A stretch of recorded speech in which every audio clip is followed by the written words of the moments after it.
very tough process of rationalizing, of reducing all excise down into a small number of rates, ideally towards a single rate, of shifting away from an excise towards a VAT. We had a dubious distinction of import duty of 150%.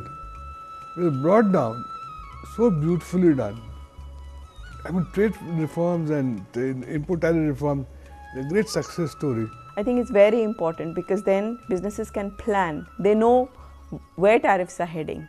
And after that, it's been steady progress in cutting down custom duties. The idea of the FRBM was hatched, that we would have a law which was passed in Parliament, where Parliament would pre-commit to tie down its hands and agree to fiscal discipline. It sounds like a crazy idea. That people say that India is a soft state, but the passing of FRBM Act, where Parliament accepted discipline and fiscal discipline, is, I guess, a remarkable feature of a democracy.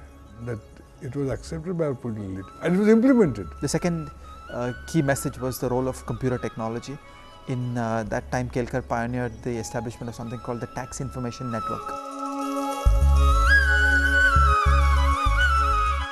The trail was established with all TDS, so which then got willy-nilly deposited into treasury. Transaction costs went down.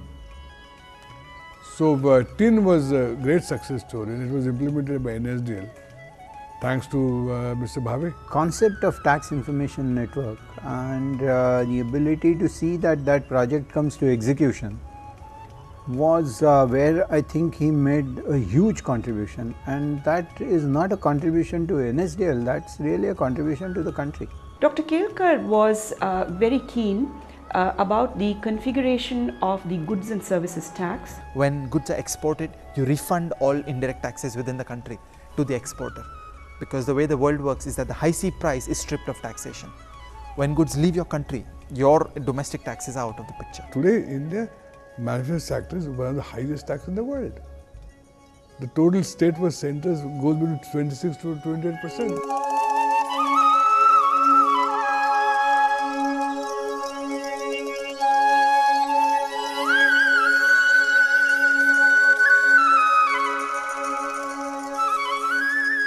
Finance Commission is a unique constitutional institution. It's created by Article 280 of the Constitution.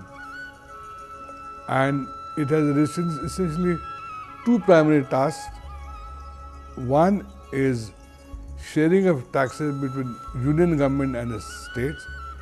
Second, sharing of taxes between the states. He made a special grant provision of 50,000 crore which would become payable to states for any revenue shortfall that they suffer by virtue of having accepted the GST regime, but it was conditional on there being a model GST in the country. Now the third task has been added after 73rd and 74th amendment, which is also give additional support to the third tier of the government, namely Panchayat Raj institutions and local bodies. In conception, local bodies have been brought up to par with state governments, thus highlighting a very, very important requirement of India in the years to come, namely that urban habitations and rural habitations should be able to provide acceptable water, sanitation, fire protection and so on, as is done in the rest of the world. I'm sure we will see lasting impact in the 13th Finance Commission as well.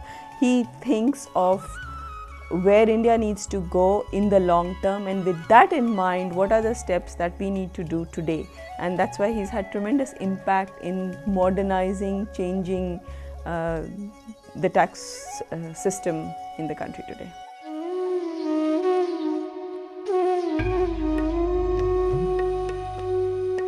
An excellent policy economist who has, throughout a long and fruitful career in public policy, at each level, at each stage, made signal contributions to economic policy, its management and economic reforms to bring about a better India. I think of him as an economist who is extremely practical. He allowed everyone to have a say, everyone to express his opinion, and I think everyone blossomed under him. Whatever little bit I have done in my life, three people would take much credit. Two are my parents and third is my wife. And she has been sort of really important part of my life, and her support has been very important. Nothing has changed him. The person that I first met is the person that he continues to be, at least for me. So I think that's what sustains our relationship, and it's the biggest comfort, I think. And I've just been myself. I don't think I've done anything great at all. His tremendous optimism for life.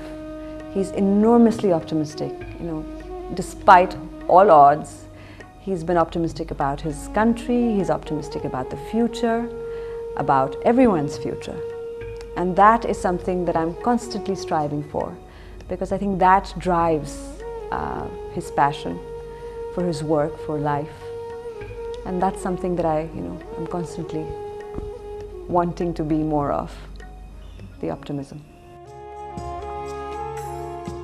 I believe that India is a threshold of a golden age of growth, with India's democratic framework being a key growth fundamental, such as demographic transition, human capital accumulation, improved incentive structures, diffusion of new technologies such as IT, total factor productivity accelerators through network industries, and an improved security environment will be growing at growth rates which can be above 10% per annum, that is double-digit growth rates. There is an ineffable sense of joy for me personally and professionally to see India embark on this growth odyssey, a journey that I call India on the Growth Turnpike.